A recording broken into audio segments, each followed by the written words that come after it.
tonight, they collide with the player who has introduced himself to the NBA postseason in a major way. Victor Wembanyama has the Spurs on the precipice of the NBA Finals in his very first playoff run, alongside his running mate, Stephon Castle. He's grown up right before our eyes in the Western Conference Finals. He's balancing discipline and aggression, and they are going blow for blow with the reigning champs. They've been steadied by the veteran leadership of that guy, De'Aaron Fox, and he's got Game 7 experience. And the Thunder have it in spades. Gilgeous-Alexander, he's been here before, two-time MVP champion. He knows exactly what it means to take a trip to the finals, but he'll need a big night from All-Star Chet Holmgren, coming off his second straight double-double. Listen, the Thunder fans say it's a loud city, it's our city, and it's still our time. We have one game and one chance to advance to the NBA Finals. Spurs, Thunder, Game 7. Welcome to NBA Showtime, presented by AT&T. Here's your host, Maria Taylor. Oklahoma City and the Paycom Center getting set to host the 160th Game 7 in NBA history, but it's the first Western Conference Finals Game 7 since 2018. It'll pit the Spurs against the Oklahoma City Thunder, the two top teams in the NBA during the regular season.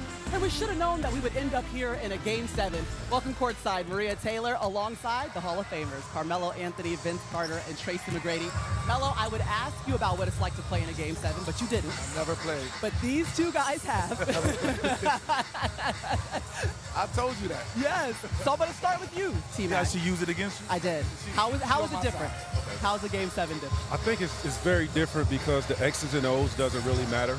And I think what really matters is the identity of who you have been for 82 games in the regular season and who you have been through the course of the playoffs. And that's what showed up in these Western Conference Finals. It's been when you play to your identity, you come out victorious. And that's what it is. It's just you have to do that for 48 minutes. It's grueling, it's tough, and it's a mental drain on you, but it's worth playing in. I played in 3 straight. What happened? Lost 3 straight. Okay, Vince played in 2. He lost both of them. But the experience, and I missed it. Right, the experience at the table, it mirrors the game. Okay, OKC, they have the experience. Melo, he's the Spurs. He doesn't. It's the Thunder's 3rd Game 7 over the last 2 playoffs, and OKC has plenty of experience winning in these spots. Okay, that is not the case for this very, very young Spurs team. Their only starter with Game 7 experience is De'Aaron Fox. We're going to hear from him with Ashley Shamity at Morning Shoot-Around. But first, here's Chet Holmgren, who scored 18 points in Game 7 of the NBA Finals just a year ago, and he's with Zora Stevenson. I asked you about Game 7 the other day, and you said at this point there's not a lot of changes. It's about leaving it all out there on the floor. Yeah. Why do you think this team is prepared for what's ahead tonight? I'd say a couple reasons. We do a really good job of trusting our prep. The coaches do a really good job of giving us what we need, and then we've seen situations like this before, so we have to go out there, trust everything that's prepared us to this point, gotten us here, and like I said, leave it all out there. Big one. I don't need to tell you that. So what do you feel ahead of a Game 7? Excitement. It's an honor to play in games of this magnitude, and I'd say the biggest thing is excitement. You got to be excited to play these. Where does smart aggression fall on the list of importance tonight? I'd say very important. You can't be aggressive but not smart, and you can't be smart and not aggressive. So, you need them both, and I feel like we have a good idea of how to accomplish that. Last one. I noticed when you walk into the arena, you've got your bag, and there's a basketball in that bag. Why? Because I'm a basketball player, and basketball is a pretty big part of my life, so I like to keep one with me. All right, De'Aaron, best 2 words in sports is Game 7. So what kind of Spurs team, what version needs to show up tonight to get it done? The one that's just physical and ready to execute. I think when we've been the aggressor, when we've been physical on both ends of the court, we've put ourselves in position to win.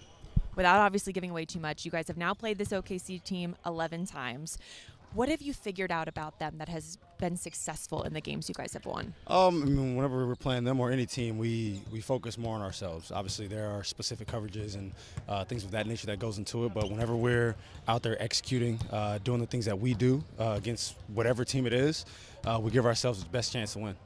And you are one of the few guys that has experienced a Game 7 before. So for you, do you feel like experience is a big deal, or is it like, hey, we've gotten here without it? Well, I mean, I think there's a small bit of it that matters, but every game takes on a life of its own, especially in the playoffs. Especially, all series take on lives of their own. But I don't think it matters all that much. We come out here, we play the way that we know that we can play. Obviously, we know this is going to be a hostile environment. I mean, probably one of the loudest places that I've played in my life, including college. So we know that's going to be tough, but we've won a game here before, and we have to do it again.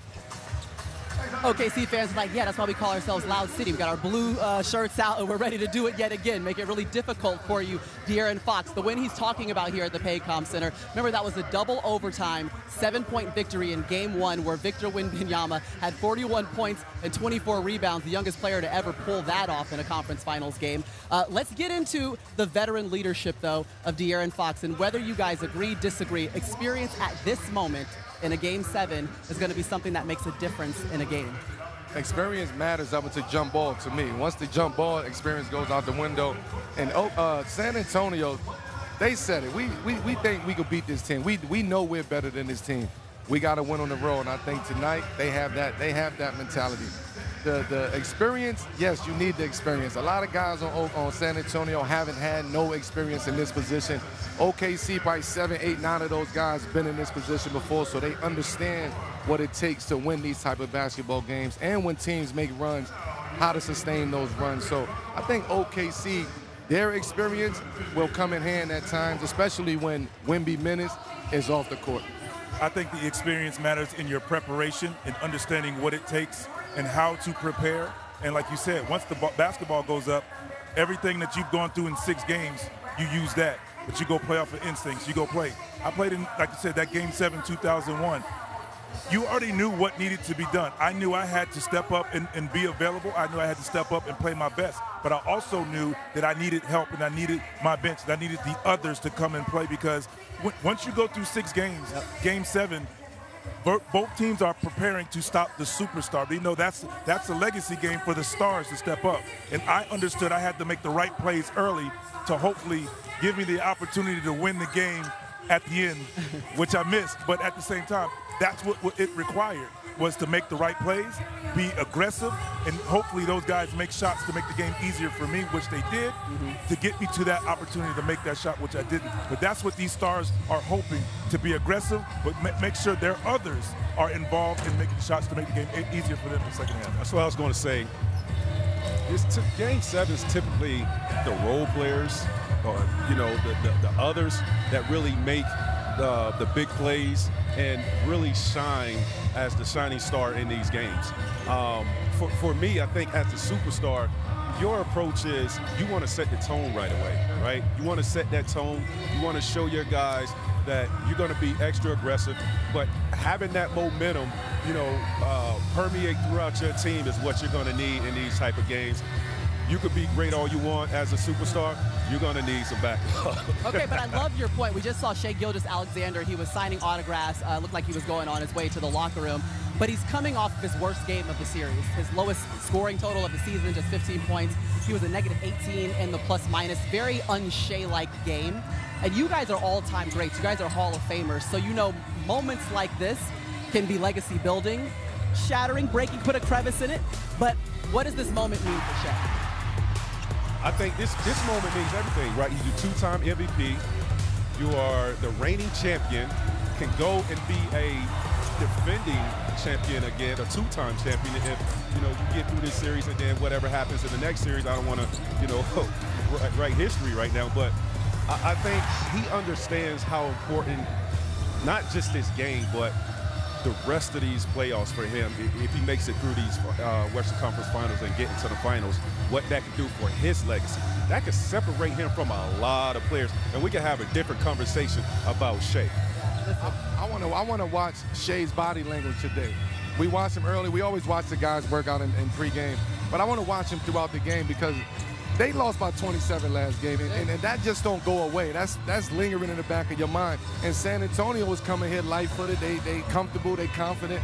that can be a scary situation. That can be a dangerous situation coming in here. So I want to pay attention to Shai's body language and just see, is Shai prepared or is he still searching tonight? Because he's been searching a little bit throughout this series. Yeah, and listen, both of the stars have. Haven't we seen up and down games for both of them? But listen, whoever is the star that shines brighter seems to be that goes to the victor. Every single time Wemby has outscored Shai, his team has won, and vice versa. When they scored the same, it was in Game 3 and OKC won.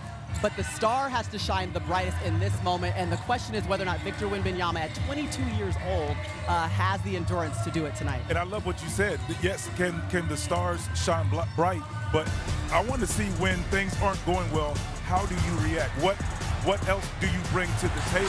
Like for Wemby, we talk about you're not making shots outside. Do you say enough is enough, let me get into the paint? If you Shai, you continue to make the right play until you get that opportunity to now be aggressive, because like we've said time and time again, you must lean on your young guys, particularly if, we've seen San Antonio double Shai, make him get off the ball.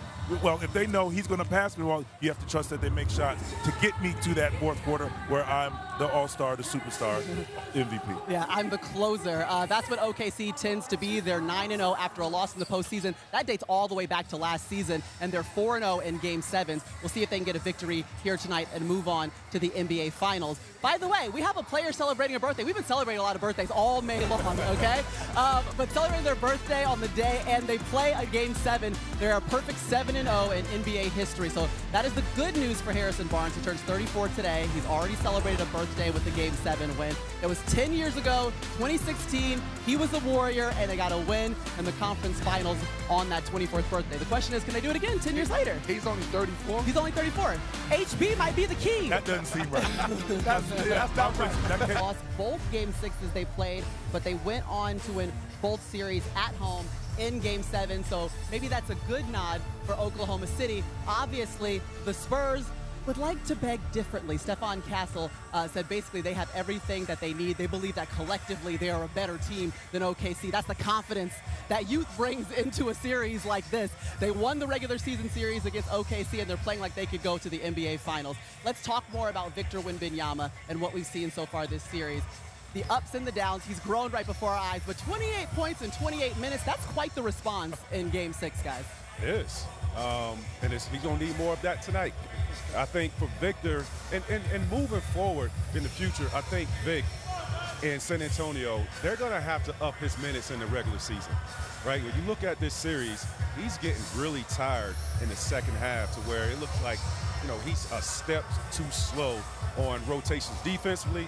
Offensively, he's not being as aggressive as he is when he comes out in the first half. So for me, it's like the future for Wemby has to look like up his minutes so he can get comfortable playing 40-plus minutes in these type of settings, because he's going to need that, and they're going to need him to be efficient and effective for most of this game. It can't be a half, right? Because you look at last game, he was amazing in the first half. It was his teammates in the third quarter that really kept things rolling. Yeah. I'm going to go with the inexperience, right, of Wemby being in these positions.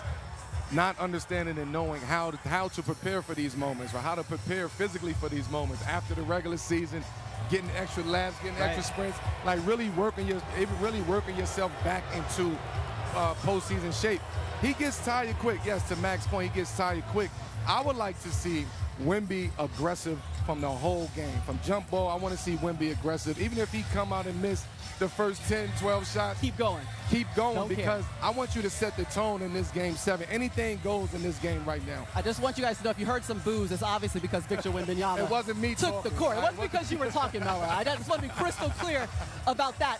But you're right. Listen, Mitch Johnson said after Game 5, Wemby cannot score just 20 points, and he cannot shoot it just 15 times. And then he came out in Game 6, he had 22 points in the first half, and we thought, okay, this is a Wemby game, and that changed everything for the Spurs. And I think Coach Mitch Johnson should come out and say it again.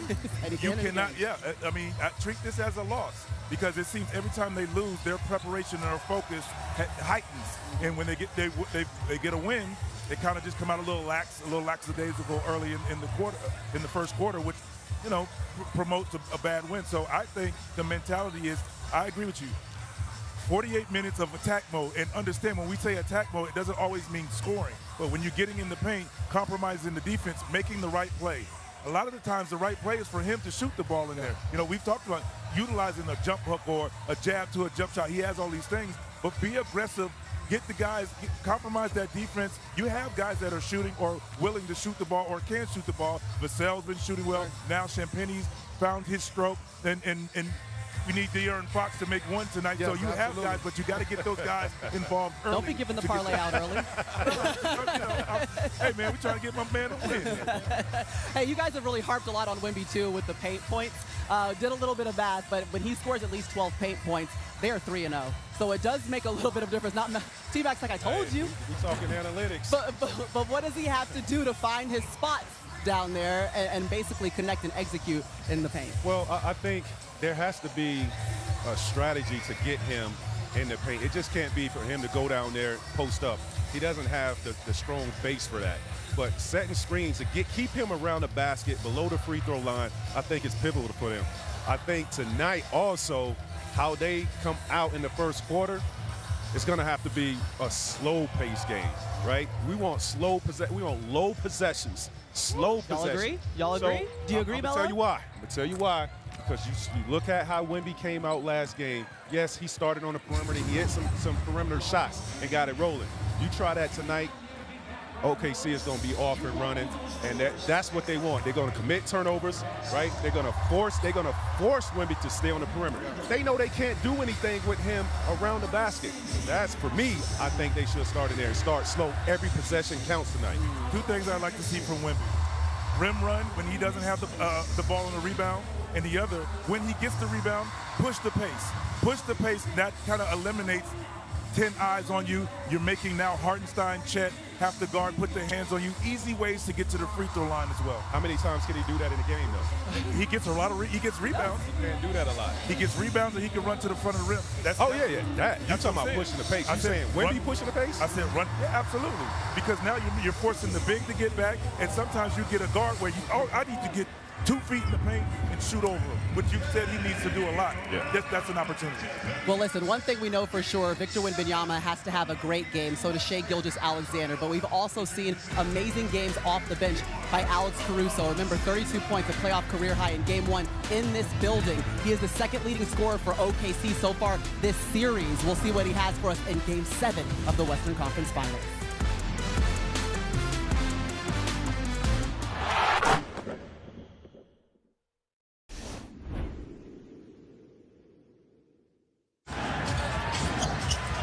Wembanyama going to look from deep.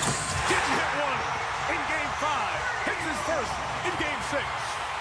They do not want to disrupt the flow this young team had last game. Wembanyama called for that right away. He got it. An Oklahoma City timeout. What's the 90 seconds in? Wembanyama says, I don't need anything here. We'll go one-on-one. Holmgren's waiting. Wemby's turning. For 2. Burnett had his best game of the series. Of course, they were invited back for 6. Wembanyama, a 3! 1 second difference in the clock. Wemby, Hassel. Got it. Just beat the clock. And J-Dub already out the game, so you see he's playing in 3-minute bursts. Wembanyama is just one big burst here tonight. Look, feeling it. Finding fellow rookie Bryant. Around it goes to Wembanyama, works his way, strolls inside for 2, and a Thunder timeout. Spurs lead here by 10, trying to force a Game 7, which will be on Saturday night in Oklahoma City. Wembanyama from the elbow, got it again. Great D by the Rook, better roll by the MVP.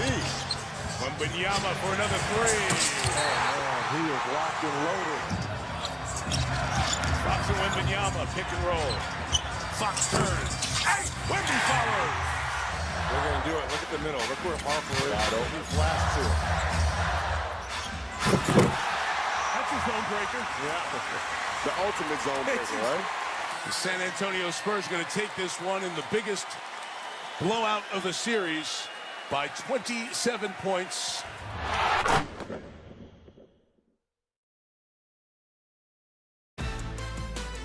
NBA Showtime is brought to you by AT&T. Connecting changes everything.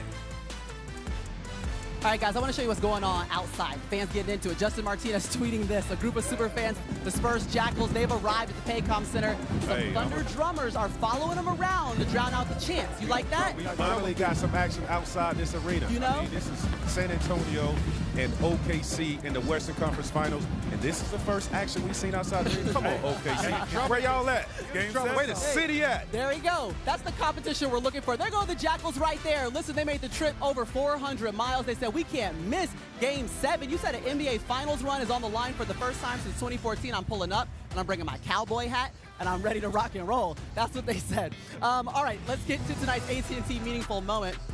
Just from 24 years ago, the last time NBC broadcast Game 7 of the Western Conference Finals, it was 2002, guys. Lakers and the Kings, they went to overtime. The only conference finals Game 7 to need OT, and LA pulled out the win thanks to 35 points from Shaq, guys. 0-2? 0-2. That was the last time NBC had the game? That's how you know Game 7 is set for this stage. It's meant for this stage right here. So? That's a great series, too. Of course. This is going to be the moment then. Okay, so we're bringing up some facts here. This is just the 5th Western Conference Finals to go 7 games since 2000 and the first since 2018 when the Warriors knocked off the Rockets on their way to repeating as champions. Let's dig more into this game again. Let's talk about some of the X factors. I'm thinking about the guys like a Jared McCain who came off of the bench in Game 3 and had 24 points. Dylan Harper who came off the bench and had 24 points in Game 1. The guys that have to continue to elevate to get a win in Game 7 for their team. Well, yes, you named those guys. I'm going to go with, for one, Wemby in the paint. Can Wemby be dominant in the paint? We all know when he gets 12 or more points in the paint, how dominant he is, how dominant the Spurs is. Can Shea get to the free throw line, right? Can he slow the game up? I'm not talking about manipulate him and flopping. I don't care about that. I want him to get to the free throw line. If Shea gets to the free throw line 10-plus times, yes, OKC has a great chance of winning this basketball game. 2-0 in those Also, games. Can OKC survive the Spurs punch, right? In the first half, in the first quarter, Spurs been coming out 15-0, 19-2, 19-4. Can OKC survive that punch, or can they punch first? Those are my X factors tonight. My X factor for OKC would be none other than Hartenstein, right? Why? Because Wemby has to shine tonight, and that's his assignment. So I'm looking to see how he be physical with Wemby tonight, right? How he guard him in space and see how he can frustrate him on the offensive end. And then I look at Caruso. Caruso is built for this moment, right? He's had a 30-point game. He was their second leading scorer for this roster. Not having A.J. Mitchell and not having J-Dub, he's going to have a vital role tonight. I think he's built for it. And then on San Antonio, none other than the young fella, the rookie Dylan Harper with 18 points last year. He's a man that is not afraid of this moment. I think he is going to have to be spectacular coming off their bench, providing great offense for them and not turning over the ball, getting in the paint, making things happen on the offensive end. X factors. I say it's the others. We know the superstars must step up, but who will be that number 2 and number 3 guy? I think that which makes the superstars great in the second half. So we know OKC's bench is fantastic. They've been great, but has struggled, and we've seen the Spurs bench step up and rise to the occasion. And when they've done that, they've gotten wins. So I think it's whose bench, who can win the bench points, and what others, 2 others, in my opinion, will be the Give me some names, man. I'm talking about some others. I mean, you done named them all. I mean, we're going to just start naming them. Name them. I mean, I think De'Aaron Fox. Okay. De'Aaron Fox is one guy. He's only shooting 13% from 3, but at the same time, he's a guy that has the experience, that's been here, been in this situation, and he's very capable of getting his own shot. Chet Holmgren is the other guy. You mentioned Hartenstein, we mentioned Caruso, but Chet, it's time for you to step up in the big moment. You said 18 points in that opportunity last out. They're going to need that type of performance for them to pull this victory out. And can the bench, can OKC bench get back to being the dominant bench that they are? We talk about the others. Can those other guys, that bench, continue to get back to how they was playing early on in this season?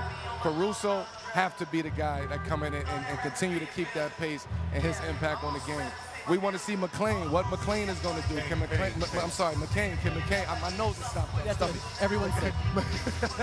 McCain. Can McCain come out with some energy, make shots, disrupt the game a little bit coming off the bench? Can OKC bench win the margin game? That's important. Yeah, remember, in Game 3, OKC's bench scored 76 points, but the Spurs bench actually outscored OKC in Game 6 on their way to forcing this Game 7. And that's exactly where we find ourselves with Victor Wembanyama, the transcendent superstar on his first postseason run, looking to fulfill the prophecy, an opportunity to go to the NBA Finals in his very first trip to the postseason. Building. By the end of the night, someone will be hosting that hardware and booking a trip to the NBA Finals. The question is, will it be Victor Wembanyama? His first postseason run has already been unforgettable. Now in his first career Game 7, and he has a chance to lead the young Spurs back to the Finals for the first time since 2014. But standing in his way is a two-time MVP that knows the stage very well. Gilgeous-Alexander and the Thunder needed 2 Game 7 wins to claim a championship last season. But after a rare off night in Game 6, SGA must respond to keep Oklahoma City's title defense alive.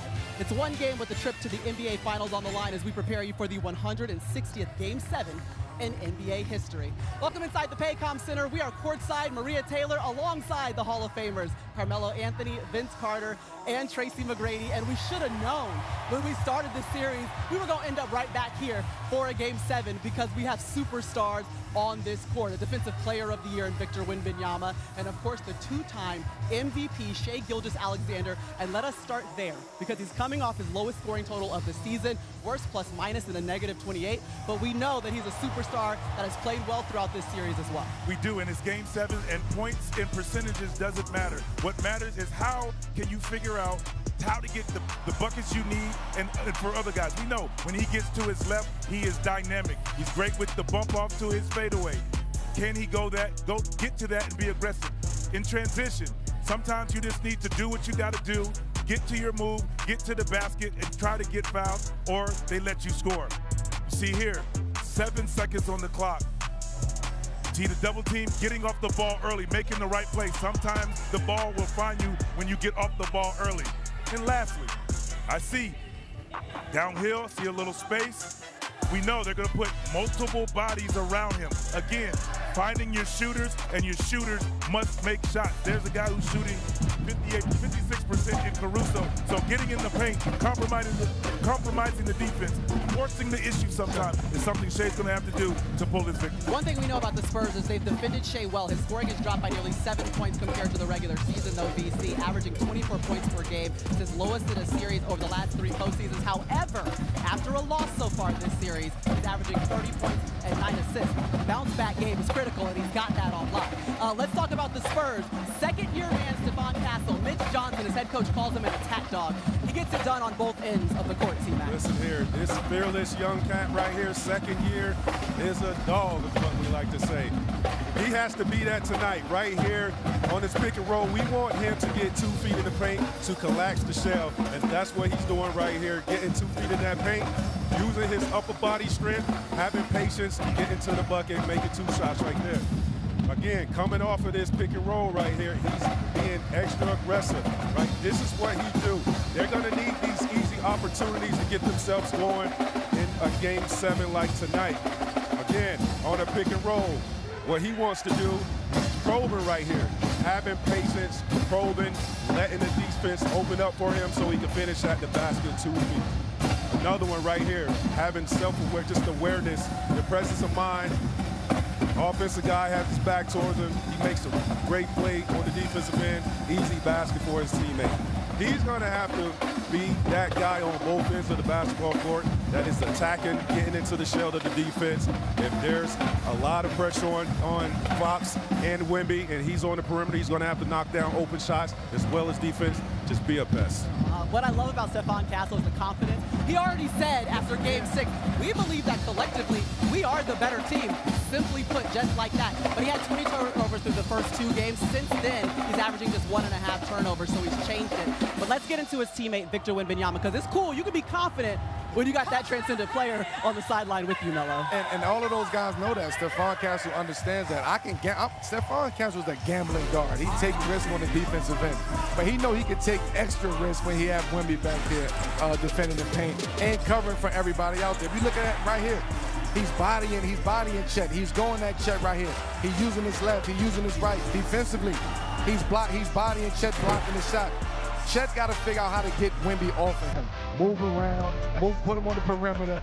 This is game 7. You gotta do what you gotta do. But also with Wemby, his presence on the court, he gives his teammates a calming presence. When he came in here the other day with the robe on, with the outfit, he gave his team a calming presence. And I think coming into this game 7, he's gonna give them that too. Just that calming presence on the road, understanding that we gotta be calm in the midst of chaos here on this road in game 7.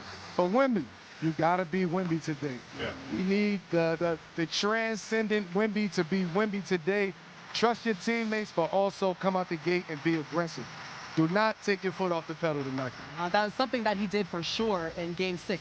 28 points in 28 minutes, and that's exactly what they needed for sure. Let's talk a little bit more about SGA, the 2-time MVP, and the entire OKC roster that has the experienced T-Mac that maybe the Spurs team lacks. Obviously, they're young and they're confident, but they've been in Game 7s before. They needed 2 of them, 2 wins to win an NBA title just a season ago. Game 7 in the championship, they did their thing, right? So that's the experience that they have over San Antonio. And for me, Shea has that experience, and he knows how to play in these games, right? And we look at how he's struggling offensively. San Antonio is playing really good defense on him. And then we haven't seen anybody have to go up against a guy like Stephon Cass and all these guys being relentless on the defensive end, and then you have a 7'4" guy back there protecting the rim. So we got to give Shea some grace on that end. But I think tonight he's going to find his gaps. He's going to get to his spots and make things happen on the offensive end. And if he receives that attention, he's smart enough to make the right basketball play. I want to add something. I think we talked about X factor. Another X factor are Wemby minutes when he's not in the game. And can Stephon Castle stay calm in the moment if he gets in foul trouble and he's not getting those calls because we've seen when it's not going his way, he's kind of gone off the reservation when they need him to be exactly what you showed in those clips. So I think those are important things to watch as well. Yeah, especially on the road. Especially on the road. That's very true. Listen, the Spurs, they are 1-5 in Game 7s on the road. So that's something that you have to nick early. They've been out to really good starts. 15-0 starts so far this series. We've seen them, but really they're going to need an opportunity to win in Game 7 from their superstar and transcendent star, Victor Wembanyama, inside the CANCUN Center tonight.